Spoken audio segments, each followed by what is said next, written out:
اعوذ باللہ من الشیطان الرجیم بسم اللہ الرحمن الرحیم فکیف اذا توفتہم الملائکۃ یضربون وجوہہم وادبارہم، تو کیا حال ہوگا ان کا جب کہ ان کی جانیں قبض کریں گے فرشتے، ان کے چہروں پر ضرب لگاتے ہوئے اور ان کی پیٹھوں کے اوپر ضرب لگاتے ہوئے۔ ذالک بانہم اتبعوا ما اسخط اللہ، یہ اس لیے کہ انہوں نے پیروی اس چیز کی جو اللہ کو ناپسند ہے، وکرہوا رضوانہ، اور ناپسند کیا انہوں نے اللہ کی رضا کو، فاحبط اعمالہم، تو اللہ نے ان کے سارے اعمال اکارت کر دیے، حبط کر دیے۔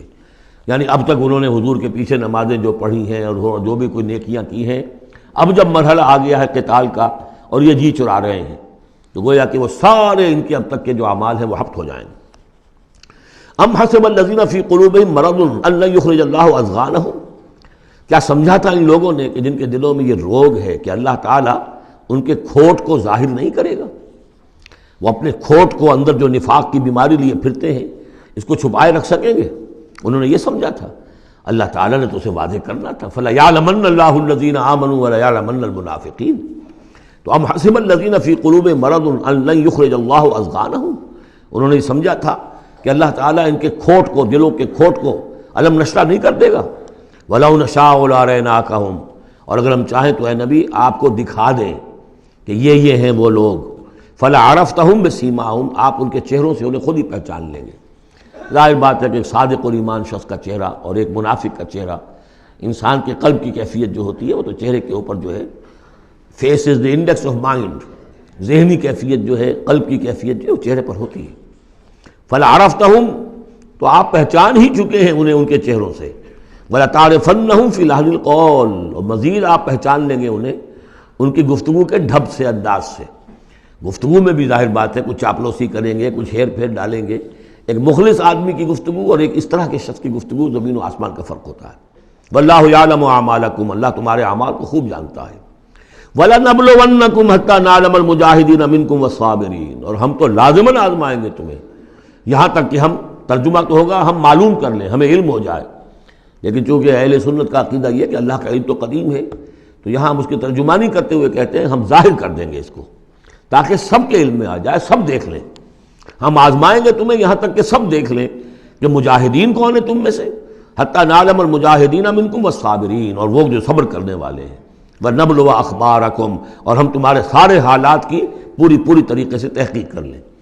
یہ تقریباً سمجھیے کہ وہ آیت جو آئی تھی سورہ بقرہ میں، وَلَنَبْلُوَنَّكُمْ بِشَيْءٍ مِّنَ الْخَوْفِ وَالْجُوعِ وَنَقْصٍ مِّنَ الْأَمْوَالِ وَالْأَنفُسِ وَالثَّمَرَاتِ۔ ابھی وہاں چونکہ قتال کا حکم نہیں آیا تھا، اس لیے وہاں پر ابھی جنگ کا تذکرہ نہیں تھا۔ یہ تو تھا کہ ہم تمہیں آزمائیں گے بھوک سے اور جان اور مال کے نقصان سے اور ثمرات کے ضیاع سے، لیکن یہاں اسی آیت کو ایک ایکسٹینشن سمجھیے، وَلَنَبْلُوَنَّكُمْ حَتَّى نَعْلَمَ الْمُجَاهِدِينَ مِنكُمْ وَالصَّابِرِينَ، تاکہ ہم دیکھ لیں کون ہیں وہ جو واقعتاً جہاد کرنے والے ہیں، صبر کرنے والے ہیں، اور ان کی پوری طرح جانچ پرکھ کر لیں۔ ان الذين كفروا وصدوا عن سبيل الله وشاقوا الرسول من بعد ما تبين له الهدى لن يضروا الله شيئا، یقیناً وہ لوگ جنہوں نے کفر کیا اور جو روکتے رہے لوگوں کو بھی اللہ کے راستے سے، اور اللہ کی اور اس کے رسول کی مخالفت میں سرگرم رہے، زدہ میں پڑ گئے، من بعد ما تبين لهم الهدى، اس کے بعد کہ ان کے لیے ہدایت واضح ہو چکی تھی، لن يضروا الله شيئا، وہ اللہ کا کچھ نہیں بگاڑ سکیں گے، وسيحبط اعمالهم، اللہ تعالیٰ ان کے اعمال کو بھی حبط کر دے گا۔ یعنی اس پہلے ذکر تھا منافقین کا، اب یہاں کفار مکہ کا ذکر ہے۔ ان کے اعمال کیا تھے؟ وہی حاجیوں کی خدمت کرتے تھے، اجعلتم سقایۃ الحاج وعمارۃ المسجد الحرام کمن آمن باللہ والیوم الآخر، اور یہ کہ بہرحال اور بھی کچھ دے، کسی نے کھانا کھلا دیا، کسی کو کچھ اور کر دیا، اور پھر یہ کہ جو کچھ انہوں نے جد و جہد کی ہے، انہوں نے بھی مال خرچ کیے ہیں، جنگیں کی ہیں۔ بدر میں آئے تھے تب بھی تو بہت سے لوگوں نے، کفار نے انفاق کیا تھا، تبھی تو ساز و سامان تیار ہوا تھا، 900 اونٹ لے کر نکلے تھے، روزانہ ایک دن 10، ایک دن 9 اونٹ تو ذبح ہو رہے تھے وہ فوج کو جو کھانا کھلانے کے لیے، تو آخر لوگوں نے کنٹریبیوٹ کیا تھا، تو یہ سارے اعمال ان کے اکارت چلے گئے۔ یا ایھا الذین آمنوا اطیعوا اللہ واطیعوا الرسول ولا تبطلوا اعمالکم، اے اہل ایمان اللہ کی اطاعت کرو اور اس کے رسول کی اطاعت کرو، لا تبطلوا اعمال، اپنے اعمال ضائع نہ کرا بیٹھنا۔ یعنی اب تک اگر تم نے کچھ اعمال کیے ہیں، کوئی محنت بھی کی ہے، کچھ انفاق بھی کیا ہے، کچھ اور جد و جہد کی ہے، لیکن اب جو یہ مرحلہ نیا آ گیا ہے، اس کو یوں سمجھیے اب امر حال یہ ہے، اللہ کا، اس کے رسول کا جس وقت جو حکم ہے اس وقت اس کو ماننا ہوگا۔ اب حکم یہ ہے لہذا اگر اس میں تم نے کہیں پیٹھ دکھا دی تو تم اپنے سارے سابقہ اعمال کو باطل کرا لو گے۔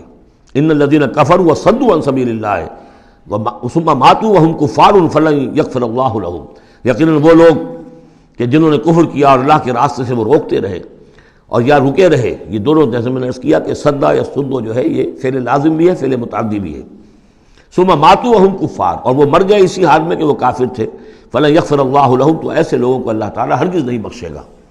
فلا تہنوا، تو اے مسلمانوں تم ڈھیلے نہ پڑو، بودے پن کا مظاہرہ نہ کرو، وتدعوا الی السلم، سیدھا سلم میں، اور تم جو اب یہ کہہ رہے ہو صلح کی بات ہونی چاہیے اور سلامتی کی بات ہونی چاہیے اور خام خواہ کی لڑائی جھگڑا جو ہے اس سے کیا حاصل ہے، یہ جو تم کر رہے ہو یہ نہ کرو۔ فلا تہنوا وتدعوا الی السلم، بلکہ اب جو مرحلہ آ گیا ہے اب تو سرفروشی کا مرحلہ آ گیا ہے، وانتم الاعلون، اور گھبراؤ نہیں، تم ہی سب سے اونچے رہو گے، سربلند رہو گے، غالب ہوگے۔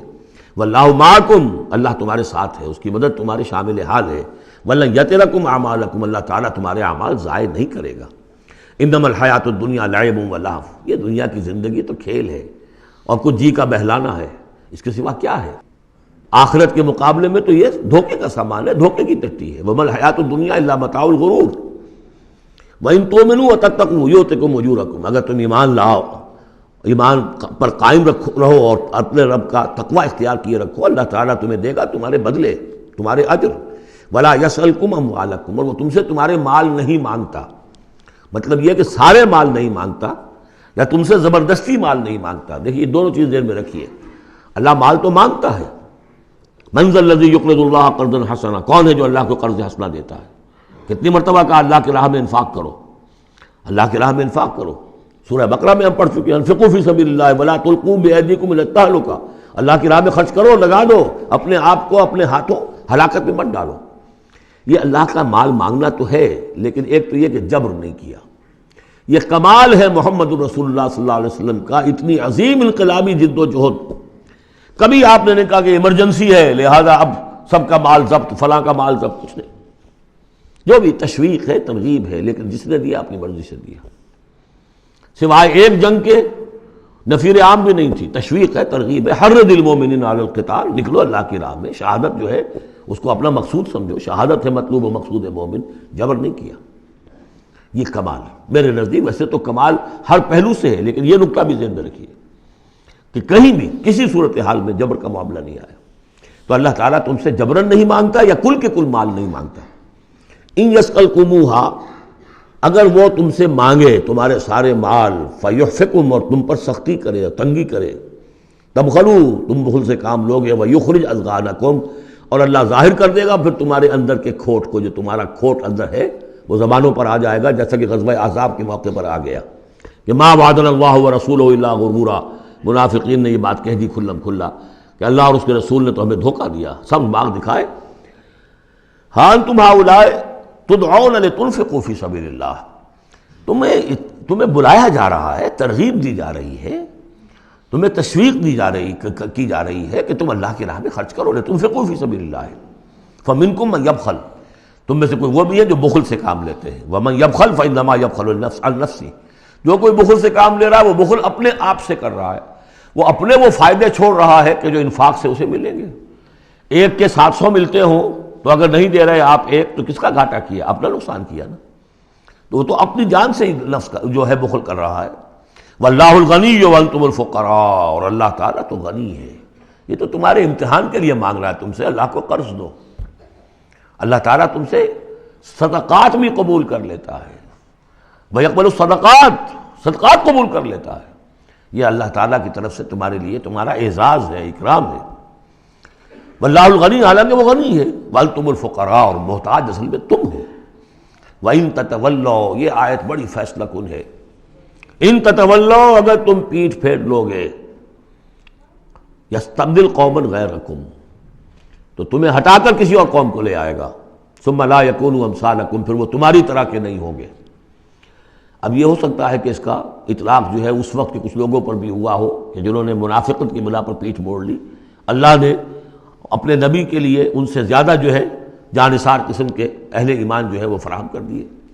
لیکن یہی آیت جو ہے اس اعتبار سے کہ حضور کی بعثت اصلی بعثت خصوصی امیین کے لیے تھی، بنی اسماعیل اور عرب کے مشرکین جو ان کے تابع تھے، ان کے لیے یہ کہ یہ بات ان سے کہی جا رہی ہے کہ اب تمہیں سے امت بنی ہے۔ امت مسلمہ کن سے بنی ہے؟ اس کا نیوکلیس اہل عرب، وہی امت عرب کے لوگ۔ اگر یہ مشن جو تمہارے حوالے ہوا ہے کذالک جعلناکم امۃ وسطا لتکونوا شہداء علی الناس ویکون الرسول علیکم شہیدا، اگر تم نے اس مشن سے منہ موڑ لیا تو اللہ تمہیں ہٹائے گا، معزول کر دے گا، کسی اور قوم کو لے آئے گا۔ چنانچہ میرے نزدیک اس آیت کا ظہور ہوا ہے بتمام و کمال 13ویں صدی عیسوی میں، جبکہ اللہ تعالیٰ نے عربوں کو امت مسلمہ کی قیادت سے معزول کر دیا۔ 1258 عیسوی میں سقوط بغداد ہوا، ہلاکو کے ہاتھوں جو مسلمانوں پر تاتاریوں کے ہاتھوں بیتی ہے، کروڑوں مسلمان قتل ہوئے اس وقت، معمولی نہیں۔ اور آخری خلیفہ بنو عباس کا، اس کو کھینچ کر محل سے گھسیٹ کر باہر نکالا گیا، جانور کی ایک کھال میں لپیٹ کر تاتاریوں نے اپنے گھوڑوں کے سموں تلے اسے کچل دیا۔ وہ گویا کہ عربوں کا معزول ہونا تھا امت مسلمہ کی قیادت سے۔